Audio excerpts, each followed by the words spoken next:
ನಮ್ಮ ಬೆಂಗಳೂರಿನ ಸುದ್ದಿಗೆ ಮತ್ತೆ ಸ್ವಾಗತ. ಖ್ಯಾತ ರಾಜಕಾರಣಿಗಳ ವಂಶದ ಕುಡಿಗಳು ಅವರು. ಆದರೆ ಮಾಡಿದ್ದು ಮಾತ್ರ ಮಾನ ಕಳೆಯುವಂತಹ ಕೆಲಸ. ಐಷಾರಾಮಿ ಬದುಕಿನ ನಶೆಯಲ್ಲಿ ಪೊಲೀಸರ ಮೇಲೆ ದರ್ಪ ತೋರಿಸಿ ಈಗ ಸಂಕಷ್ಟಕ್ಕೆ ಸಿಲುಕಿದ್ದಾರೆ.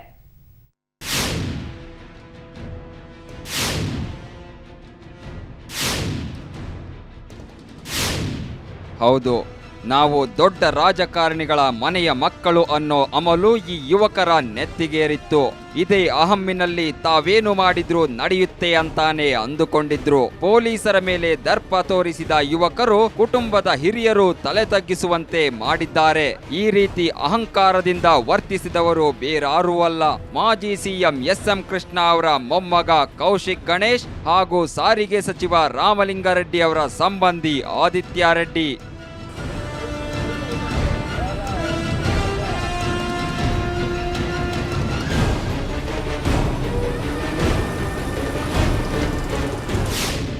ಕೌಶಿಕ್ ಹಾಗೂ ಆದಿತ್ಯ ಮೊನ್ನೆ ಭಾನುವಾರ ಮೋಜು ಮಾಡೋಕೆ ಅಂತ ತಾಜ್ ವೆಸ್ಟ್ ಎಂಡ್ ಹೋಟೆಲ್ಗೆ ಹೊರಟಿದ್ರು.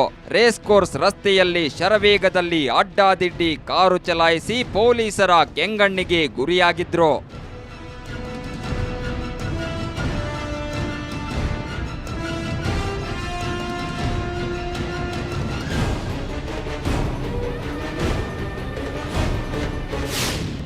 ಕರ್ಕಶ ಶಬ್ದ ಮಾಡುತ್ತಾ ವೇಗವಾಗಿ ಹೊರಟ 3 ಕಾರುಗಳನ್ನ ಬೆನ್ನು ಹತ್ತಿದ ಪಿಎಸ್ಐ ಶ್ರೀನಿವಾಸ್ಗೆ ಕಾರುಗಳು ಸಿಕ್ಕಿದ್ದು ತಾಜ್ ವೆಸ್ಟ್ ಎಂಡ್ ಹೋಟೆಲ್ನಲ್ಲಿ. ಆಗ ಶುರುವಾಯ್ತು ನೋಡಿ ದೊಡ್ಡವರ ಮಕ್ಕಳ ದರ್ಪ. 5 ಯುವಕರಿದ್ದ ತಂಡದಲ್ಲಿ ಕೌಶಿಕ್ ಗಣೇಶ್ ಪೊಲೀಸರಿಗೆ ಆವಾಜ್ ಹಾಕಿದ್ದ. ನಾನ್ ಯಾರು ಗೊತ್ತಾ? ಎಸ್.ಎಂ. ಕೃಷ್ಣನ ಮೊಮ್ಮಗ. ಇವನ್ಯಾರು ಗೊತ್ತಾ? ಇವನು ಆದಿತ್ಯ ರೆಡ್ಡಿ, ರಾಮಲಿಂಗಾರೆಡ್ಡಿ ಅವರ ಸಂಬಂಧಿ. ನಮ್ಮ ವಿರುದ್ಧ ದೂರು ದಾಖಲಿಸಿದ್ರೆ ನಿಮ್ಮ ಗ್ರಹಚಾರ ಬಿಡಿಸ್ಬಿಡ್ತೀವಿ ಅಂತ ಪೊಲೀಸರನ್ನ ಹೆದರಿಸಿದ್ದಾರೆ.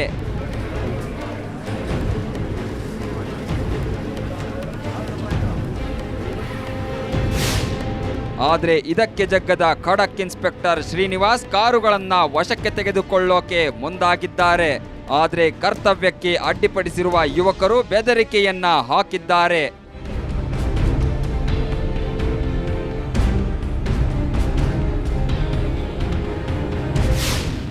ನಂತರ ಪೊಲೀಸರು 1 ಕಾರನ್ನ ವಶಕ್ಕೆ ಪಡೆದು 6 ಕೇಸ್ಗಳನ್ನ ಜಡಿದು ದಂಡ ಪಾವತಿಸಿಕೊಂಡ್ರು.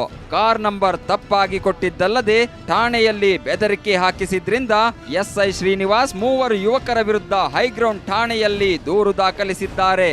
ಐಪಿಸಿ ಸೆಕ್ಷನ್ 353, 504 ಹಾಗೂ 506 ಅಡಿ ಕರ್ತವ್ಯಕ್ಕೆ ಅಡ್ಡಿ ಹಾಗೂ ಪ್ರಾಣ ಬೆದರಿಕೆ ಕೇಸನ್ನ ದಾಖಲಿಸಿದ್ದಾರೆ.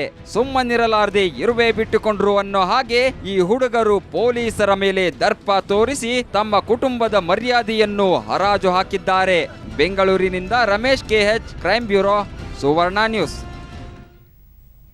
ಧವನಂ ಜುವೆಲರ್ಸ್ ವಿರುದ್ಧದ ವಂಚನೆ ಪ್ರಕರಣ ಹೊಸ ತಿರುವು ಪಡೆದಿದೆ. ಶಿಖಾ ಎಂಬಾಕೆ ತಾನು ಅಡವಿಟ್ಟ ಚಿನ್ನವನ್ನ ಧವನಂ ಜುವೆಲರ್ಸ್ ವಾಪಸ್ ಕೊಟ್ಟಿಲ್ಲ ಅಂತ ಆರೋಪಿಸಿದ್ರು. 65 ಲಕ್ಷ ರೂಪಾಯಿ ಬಿಲ್ ತೋರಿಸಿ ಬಂಗಾರ ಕೊಡುವಂತೆ ಒತ್ತಾಯಿಸಿದ್ರು. ಈ ಬಗ್ಗೆ ಕಮರ್ಷಿಯಲ್ ಸ್ಟ್ರೀಟ್ ಪೊಲೀಸ್ ಸ್ಟೇಷನ್ನಲ್ಲಿ ದೂರು ದಾಖಲಾಗಿತ್ತು. ಆದ್ರೆ ಆಕೆ ನಕಲಿ ಗ್ರಾಹಕಿ, ಅವಳ ಬಳಿ ಇರುವ ಬಿಲ್ನಲ್ಲಿ ನಮ್ಮ ಮಳಿಗೆಯ ಸೀಲು ಸಹಿ ಸಹ ಇಲ್ಲ ಅಂತ ಧವನಂ ಜುವೆಲರ್ಸ್ ಹೇಳ್ತಾ ಇದೆ. ಸುದ್ದಿಗೋಷ್ಠಿ ನಡೆಸಿದ ಧವನಂ ಜುವೆಲರ್ಸ್ ಆಡಳಿತಾಧಿಕಾರಿ ಡಿ.ಬಿ. ಅರವಿಂದ್ ಈ ವಿಷಯ ತಿಳಿಸಿದ್ದಾರೆ. ಇದಕ್ಕೂ ನಮಗೂ ಸಂಬಂಧನೇ ಇಲ್ಲ. ಅವ್ರು ಯಾರು ಅಂತ ನಾವು ಇದುವರೆಗೂ ಅವ್ರು ಯಾರೊಬ್ಬರನ್ನು ನಾವು ಮಕ್ಕದಲ್ಲೂ ಕೂಡ ನಾವು ನೋಡಿಲ್ಲ. ಆ ವೋಚರ್ ಕೂಡ ಇಟ್ ಇಸ್ ಟೋಟ್ಲಿ ಫೇಕ್. ಅದನ್ನು ನಾವು ಕ್ಲಿಯರಾಗಿ ನಾವು ಮೀಡಿಯಾನಲ್ಲಿ ಆಲ್ರೆಡಿ ಹೇಳಿದ್ದೀವಿ. ಇವಾಗಲೂ ಅದನ್ನೇ ನಾವು ಹೇಳ್ತಾ ಇರೋದು. ಅಲ್ಲ, ನಮ್ಗೆ ಸೇರಿರೋದಲ್ಲ. ಸಿಗ್ನೇಚರ್ ಬೇಕಾದ್ರೆ ಯಾರು ಡೂಪ್ಲಿಕೇಶನ್ ಬೇಕಾದ್ರೂ ಮಾಡ್ಬೋದು. ಏನು ನಾವು ಆ ವೋಚರ್ನ ರೆಡಿ ಮಾಡ್ಕೊಂಡ್ಮೇಲೆ ಯಾವುದೋ ಒಂದು ಫೇಕ್ ವೋಚರ್ ಮಾಡೋದು ಸಿಗ್ನೇಚರ್ ಬೇಕಾದ್ರೆ ಮಾಡಿಸೋದೇನು ದೊಡ್ಡದೇನಲ್ಲ. ಅದನ್ನು ಇವತ್ತು ಫೇಕ್ ನೋಟ್ಸ್ ಎಲ್ಲ ಮಾಡಿಕೊಡ್ತಾ ಇರಬೇಕಾದ್ರೆ, ಚಲಾವಣೆಯಲ್ಲಿ ಇರಬೇಕಾದ್ರೆ ಇನ್ನೊಬ್ಬರು ಸಿಗ್ನೇಚರ್ ಮಾಡೋದು ಏನು ದೊಡ್ಡದೇನಲ್ವಲ್ಲ. ಬೆಂಗಳೂರಲ್ಲಿ ಕಸ ವಿಲೇವಾರಿ ಸಮಸ್ಯೆ ಬಗೆಹರಿಯೋ ಹಾಗೆ ಕಾಣ್ತಾ ಇಲ್ಲ. ಶಿವಾಜಿನಗರದ ಬಳಿ ಇರುವ ರಸೇಲ್ ಮಾರ್ಕೆಟ್ನಲ್ಲಿ ಕಸ ತೆಗೆಯದೆ 2 ವಾರ ಕಳೆದಿದೆ. ಪರಿಣಾಮ ಕೊಳೆತ ಹಣ್ಣು ತರಕಾರಿಗಳ ಕಸ ಮಾರುಕಟ್ಟೆ ದಾಟಿ ರಸ್ತೆಯ ತುಂಬಾ ಹರಡಿದೆ. ಈ ಕಸದ ತಿಪ್ಪೆಯ ಮೇಲೆ ವಾಹನಗಳು ಚಲಿಸಬೇಕಾದ ಪರಿಸ್ಥಿತಿ ಬಂದಿರೋದ್ರಿಂದ ಈ ರಸ್ತೆಯಲ್ಲಿ ಟ್ರಾಫಿಕ್ ಜಾಮ್ ಶುರುವಾಗಿದೆ. ಕಸದ ರಾಶಿಯ ಮಧ್ಯೆಯೇ ಬದುಕುವಂತಾಗಿದೆ ಅಂತ ವ್ಯಾಪಾರಿಗಳು ಬಿಬಿಎಂಪಿಗೆ ಹಿಡಿ ಶಾಪ ಹಾಕ್ತಿದ್ದಾರೆ. ಸಿಎಂನ ಕಟ್ಟುನಿಟ್ಟಿನ ಸೂಚನೆಯ ನಂತರವೂ ಈ ಪರಿ ಕಸ ಇದೆ ಅಂತಂದ್ರೆ ಸಿಎಂ ಮಾತಿಗೂ ಕವಡೆ ಕಾಸಿನ ಕಿಮ್ಮತ್ತಿಲ್ಲ ಅನ್ನೋದು ಸಾಬೀತಾದಂತಾಗಿದೆ.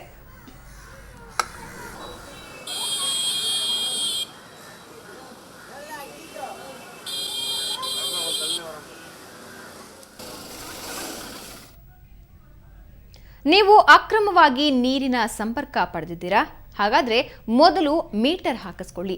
ಇಲ್ಲದೇ ಇದ್ರೆ ನಿಮ್ಮ ಮನೆಯ ವಾಟರ್ ಕನೆಕ್ಷನ್ ಕಟ್ ಆಗುತ್ತೆ. ಯಾಕೆ ಅಂತೀರಾ? ಈ ಸ್ಟೋರಿ ನೋಡಿ.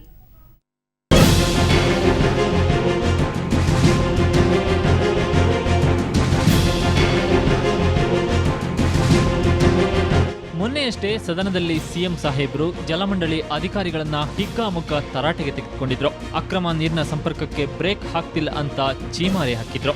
ಅದರ ಎಫೆಕ್ಟ್ ಅನ್ನೋ ಹಾಗೆ ಜಲಮಂಡಳಿ ಅಧಿಕಾರಿಗಳು ತಮ್ಮ ಏರಿಯಾದ ನೀರುಗಳರಿಗೆ ಸರಿಯಾಗಿ ಬಿಸಿ ಮುಟ್ಟಿಸಿದ್ದಾರೆ. ಬಿಟ್ಟಿ ನೀರು ಪಡೆಯುತ್ತಿದ್ದ ಎನ್ಆರ್ ಪುರಂನ ಲಕ್ಷ್ಮೀ ನರಸಿಂಹ ದೇಗುಲವನ್ನು ಬಿಡದಂತೆ 100ಕ್ಕೂ ಅಧಿಕ ಮನೆಗಳ ನೀರಿನ ಸಂಪರ್ಕವನ್ನ ಮುಲಾಜಿಲ್ಲದೆ ಕಟ್ ಮಾಡಿದ್ರು. ಆದರೂ ಅಕ್ರಮ ನೀರಿನ ಸಂಪರ್ಕ ಕಡಿತಗೊಳಿಸಲು ಹೋದ್ರೆ ಜನಪ್ರತಿನಿಧಿಗಳು ಒತ್ತಡ ಹಾಕ್ತಾರೆ ಅನ್ನೋದು ಜಲಮಂಡಳಿ ಅಧಿಕಾರಿಗಳ ಅಸಹಾಯಕ ನುಡಿ.